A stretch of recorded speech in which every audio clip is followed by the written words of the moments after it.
विद्यार्थियों, हम आपको डीएलएड चतुर्थ सेमेस्टर के पंचम प्रश्न पत्र सामाजिक अध्ययन के यूनिट फर्स्ट इतिहास भाग को बताने चल रहे हैं। उसका अध्ययन आपको कराने चल रहे हैं। आप लोग ध्यान से सुने, समझें और इसका अध्ययन करें। यदि आपको कहीं से कोई बिंदु न समझ में आता हो तो आप हमसे सीधे संवाद करके अपने प्रश्नों का समाधान ढूंढें। हम पूरी कोशिश करेंगे कि आपको संतोषजनक उत्तर दे सकें। हम इस यूनिट के फर्स्ट अध्याय भारतीय स्वाधीनता संग्राम 1857 को बताएंगे। जैसा कि आप जानते हैं, हमारा देश भारत कभी मुस्लिम आक्रमणकारियों, मुस्लिम आक्रांताओं का गुलाम रहा, तो आगे चल कर के लगभग 2 सदियों तक अंग्रेजी कंपनी ईस्ट इंडिया और उसके देश के शासकों का गुलाम रहा। ईस्ट इंडिया कंपनी एक व्यापारिक कंपनी थी जो व्यापार करने के उद्देश्य से हमारे देश में आई, लेकिन भारत की समृद्धि को देखकर उसके मन में लालसा जागृत हो गई। भारत की समृद्धि उससे बर्दाश्त नहीं हुई। वह भारत की राजनीतिक दशा का लाभ उठाना शुरू कर दिए। भारतीय समाज, भारतीय राष्ट्र छोटे छोटे शासकों में विभक्त था। अंग्रेजों ने इसका भरपूर फायदा उठाया, उनको आपस में लड़ाया और उनकी मदद करने के नाम पे उनके शासन में अपनी सहभागिता बढ़ाना शुरू कर दिया। धीरे धीरे काफ़ी बहुत वर्ष बीत गए, तब वह सैन्य शक्ति रखने लगे अपने व्यापार के लिए और उस शक्ति का प्रयोग भारतीय शासकों को लड़ाने में करने लगे। यह भारत का बहुत बड़ा दुर्भाग्य था कि एक व्यापारिक कंपनी आई और वह व्यापार करते करते यहाँ की शासक बन बैठी। तो हम आपको आगे भारत के प्रथम स्वतंत्रता संग्राम की चर्चा करेंगे। कोई भी परिस्थिति एक दिन में नहीं तैयार होती।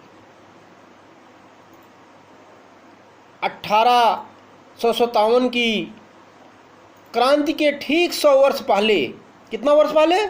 ठीक 100 वर्ष पहले 1757 में प्लासी का युद्ध हुआ। प्लासी के युद्ध में अंग्रेज विजयी हुए और अंग्रेज़ों का पांव भारतीय ज़मीन में जम गया। 1757 से उनकी राजनीति शुरू हो गई, शासन करने की नीति शुरू हो गई और लगभग 100 वर्षों में उन्होंने भारत को पूर्ण रूप से गुलाम बना लिया। ईस्ट इंडिया कंपनी के जो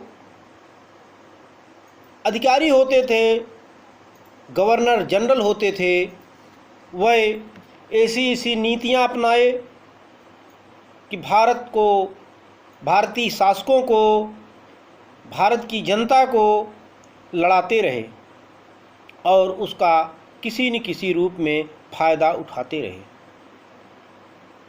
1856 तक हमारे देश में अंग्रेज़ों की तरफ से लॉर्ड डलहौजी शासन कर रहा था। लॉर्ड डलहौजी की हड़प नीति, बेलजली की सहायक संधि नीति हमारे देश के शासकों को बहुत क्षति पहुंचाई। हमारा देश उनकी चालों को समझ नहीं सका और डलहौजी के बाद लॉर्ड कैनिंग आया। यह अंग्रेज़ों का या कहिए कि ईस्ट इंडिया कंपनी का अंतिम गवर्नर जनरल था, अंग्रेज़ों का या ईस्ट इंडिया कंपनी का, क्योंकि 1857 के बाद भारत का शासन ईस्ट इंडिया कंपनी के हाथों से निकलकर सीधे अंग्रेजी सरकार के अधीन हो गया। अंग्रेज हमारे देश में सीधा इंग्लैंड शासन करने लगा।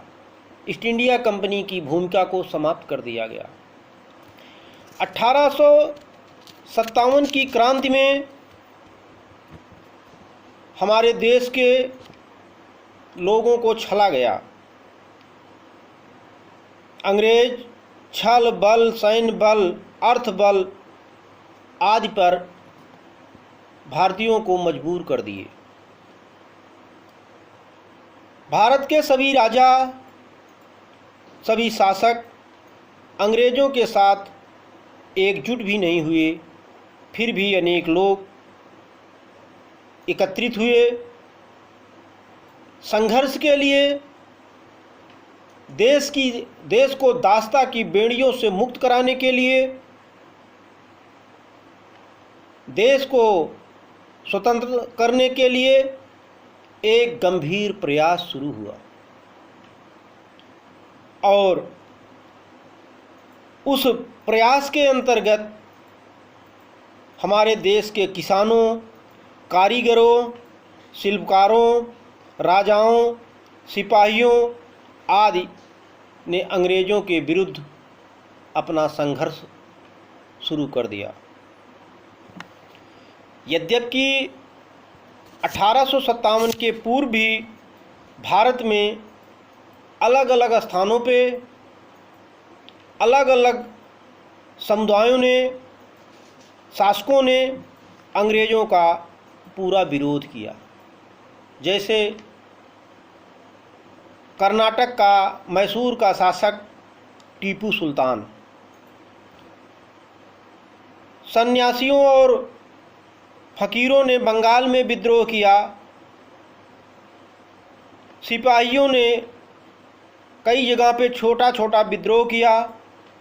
मध्य प्रदेश में भील, बंगाल में संथालियों ने, उड़ीसा में कोलों और गोंडों ने तथा मेघालय की खासी जनजातियों ने अंग्रेजी शोषण के विरुद्ध विद्रोह किया। यद्यपि ये विद्रोह छुटपुट थे, छोटे छोटे स्तर पे थे, विद्रोह तो हुए, लेकिन अंग्रेज़ों ने उनको तुरंत अपनी सेनाओं को भेज करके भारतीय सैनिकों को दबा देते थे। अंग्रेज़ों की एक नीति थी कि वह सैनिक तो भारतीय रखते थे लेकिन अधिकारी अंग्रेज होते थे। हमारे देश में परस्पर स्थानीय सहयोग नहीं था। परस्पर सहयोग न होने से अंग्रेज़ों को हमारे देश में दमन नीति संचालित करने में सरलता हुई।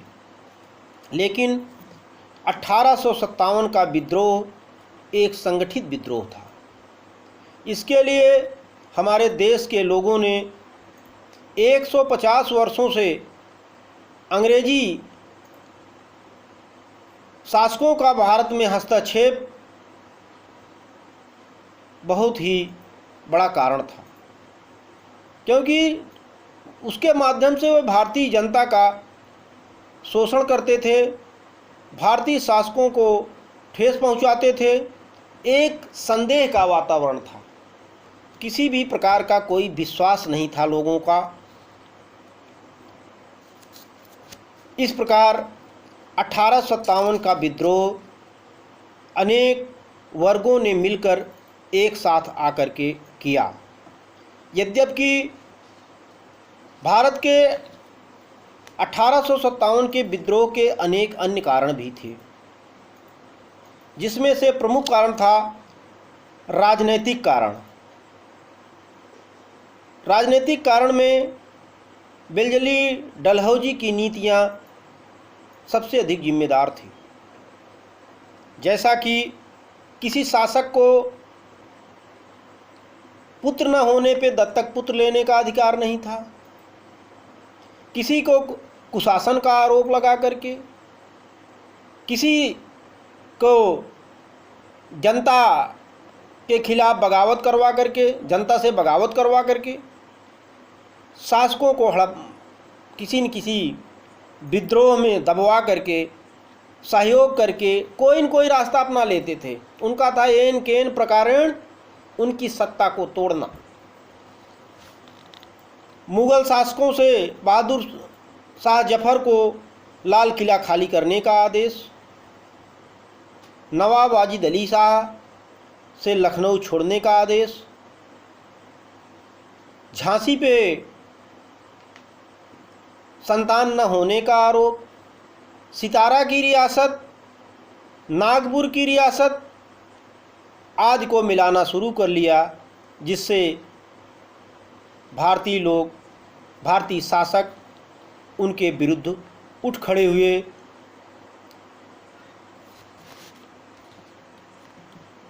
यद्यपि कुछ देसी रियासत अंग्रेज़ों के साथ थे,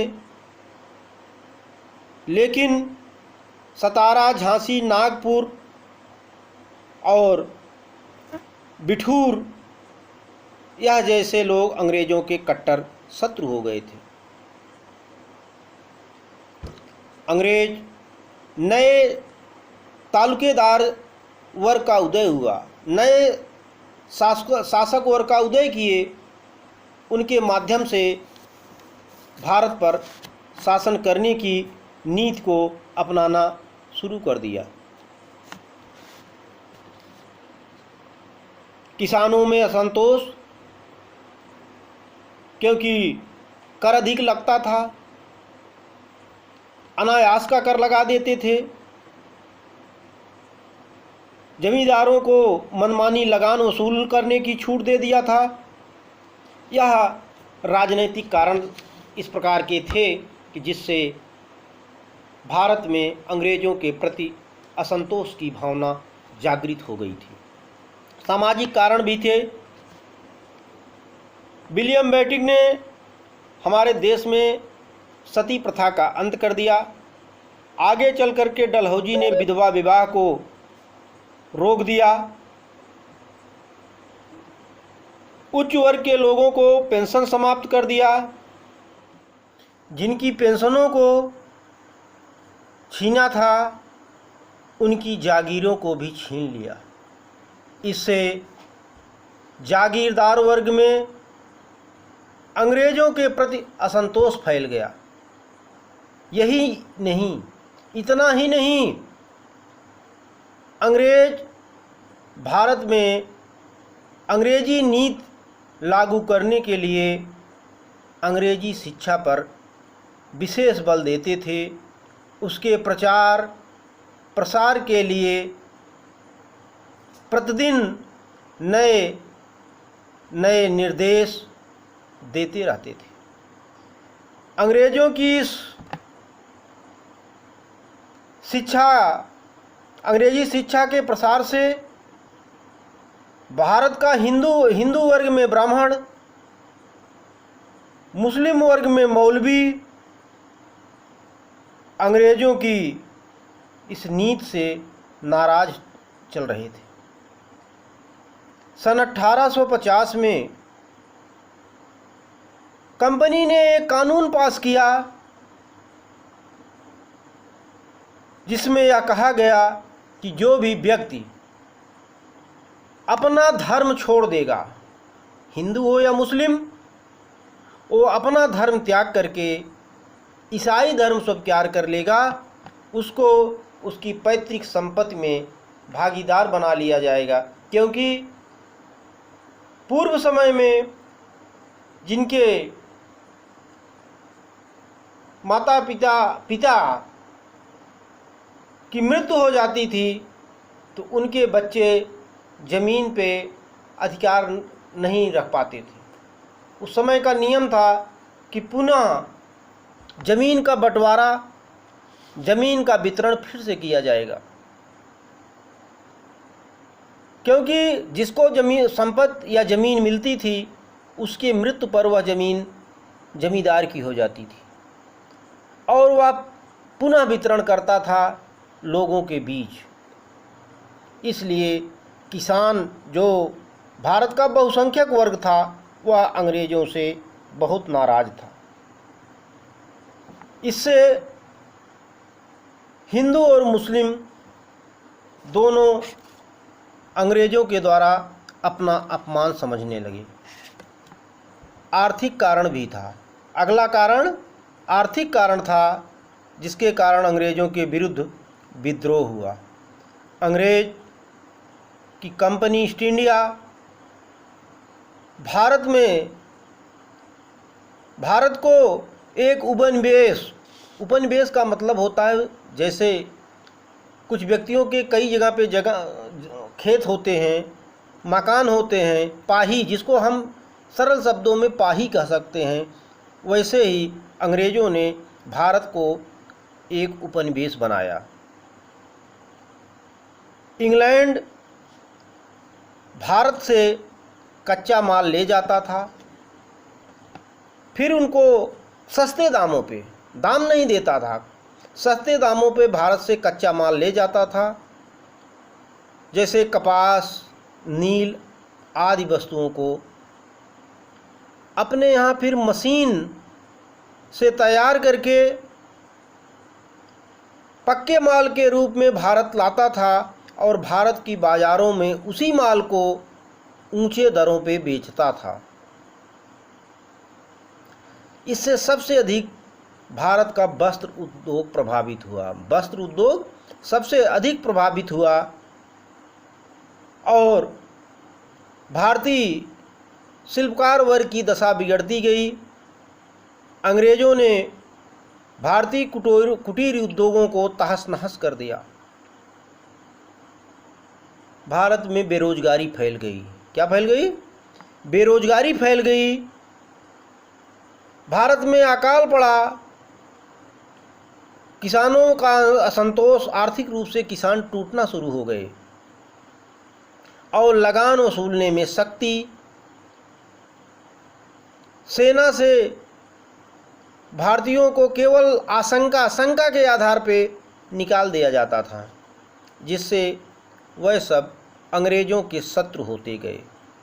एक ही कार्य के लिए अंग्रेज़ों को अधिक वेतन और भारतीयों को न्यून वेतन दिया जाता था।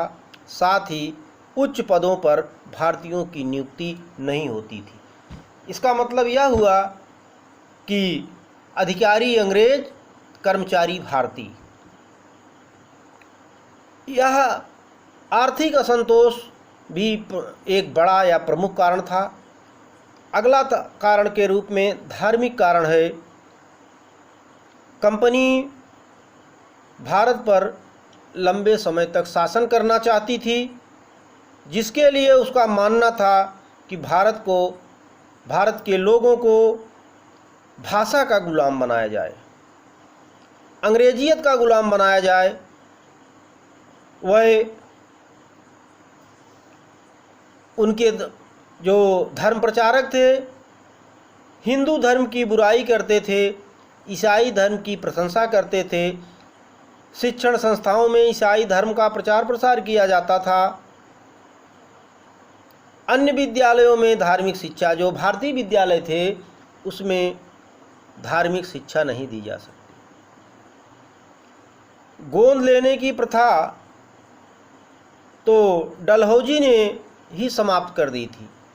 यही शिक्षा, जो धार्मिक कारण आप देख रहे हैं, इसी शिक्षा जो अंग्रेज़ों की दूसरी शिक्षा थी, इसी से परेशान या प्रभावित होकर के आगे चल कर के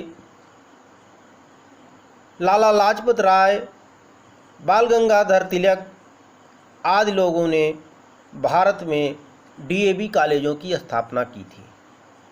सर्वप्रथम भारत देश में 3 डीएवी कॉलेज स्थापित किए गए थे। लाहौर, देहरादून और कानपुर दयानंद सरस्वती इंग्लो वैदिक कॉलेज इनका पूरा नाम था, जिससे भारतीय शिक्षा, भारतीय सभ्यता, भारतीय संस्कृति के प्रचार को बल दिया जा सके। अगले कारण के रूप में सैनिक कारण था। भारतीय सैनिक वीरता से लड़ते थे, परंतु उनके साथ अच्छा व्यवहार नहीं किया जाता था। वेतन भत्ता और तरक्की उनको नहीं दी जाती थी। भारतीय सैनिकों से ही भारतीयों को लड़ाया जाता था। अंग्रेजों को अतिरिक्त भत्ता मिलता था।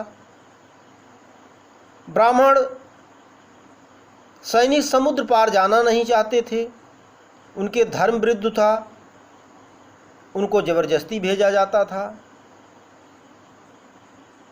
प्रथम अफगान युद्ध में अंग्रेज़ों की पराजय भी इसी कारण से हुई कि भारतीय जो सैनिक थे वो पूरे मनोभाव से अंग्रेज़ों का साथ नहीं दे पा रहे थे। सेना में 5 से 6 गुना भारतीय सैनिक होने के बावजूद अंग्रेज़ों का दबदबा रहता था। साथ ही साथ क्रांति 1857 की प्रथम स्वाधीनता क्रांति के पहले यह अफवाह फैल गई थी कि अंग्रेज़ों की नई इनफील्ड राइफलों में गाय की और सुअर की चर्बी का प्रयोग होता है। इससे हिंदू और मुसलमान दोनों ही क्रोधित हो गए। इसका परिणाम यह हुआ कि भारतीय लोग क्रांति की योजना बनाने लगे। क्रांति की योजना ही नहीं बनाए, बल्कि उसको क्रियान्वित भी, कार्य रूप में भी परिणित करने की योजना बनाए, लेकिन दुर्भाग्य से उनको सफलता नहीं मिल पाई। इसके आगे का शेष भाग हम अगले अध्याय में पढ़ाएंगे।